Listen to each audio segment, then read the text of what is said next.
अब मुझे ये बताइए जदून साहब, जिस तरह हमने बात भी की, अहमद अवैस साहब ने भी इस तरफ इशारा किया कि एक मॉरल ड्यूटी होती है कि जी इस्लामाबाद हाई कोर्ट के चीफ जस्टिस साहब को शायद इस बात पे रिज़ाइन कर देना चाहिए था। आप क्या समझते हैं?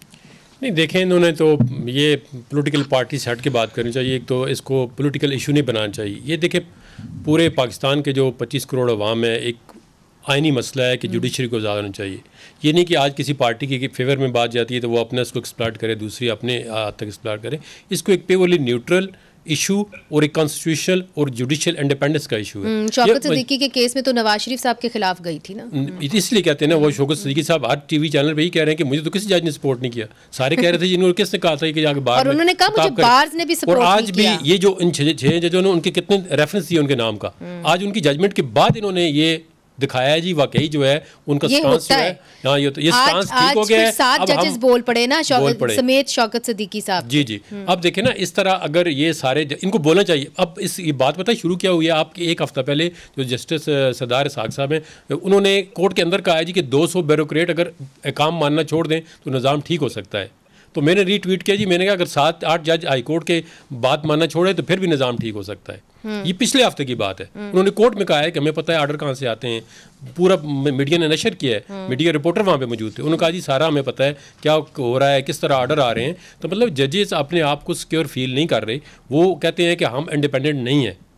ठीक है, तो अगर मेरे हिसाब में तो जजेस को करेज दिखानी चाहिए। अगर फिर भी इंडिपेंडेंट नहीं है तो फिर इसका और बार्स को क्या करना चाहिए? बार्स के तो सारों को सपोर्ट, आप देखें ना, सारी बार के तो बेसिक तो सबने की है, नहीं सपोर्ट करनी चाहिए आगे आके। किस तरह सपोर्ट करें, किस तरीके से? भाई जिस तरह ये अपना कन्वेंशन बुलाएं, वो अपने कन्वेंशन बुलाएं बार वाले। सो बार्स को भी अपना कन्वेंशन बनाना चाहिए और जुडिशरी को भी अपना कन्वेंशन बुलाना चाहिए। ये दोनों एक ही, बेंच और बार एक ही चीज है ना। अगर बार देखें ना, हम तो बेंच के साथ खड़े हैं, सही है, हम अगर independent guardians of the law, अगर जज पे कोई खुदा न खास्ता ऐसी चीज होती है तो हम जज के साथ खड़े हैं, हम अपनी जुडिशरी के साथ खड़े हैं। हम एज ए इंडिपेंडेंट वकील जो है, हम रूल ऑफ लॉ पे बिलीव करते हैं और हम पार्टी पॉलिटिक्स से अबव होकर बात करते हैं। तो चाहे किसी भी पार्टी, जो एक मुतालबा किया गया है, पीटीआई ने किया कि जी आप सियासत से बालातर होके एक कन्वेंशन बार्स को बुलानी चाहिए।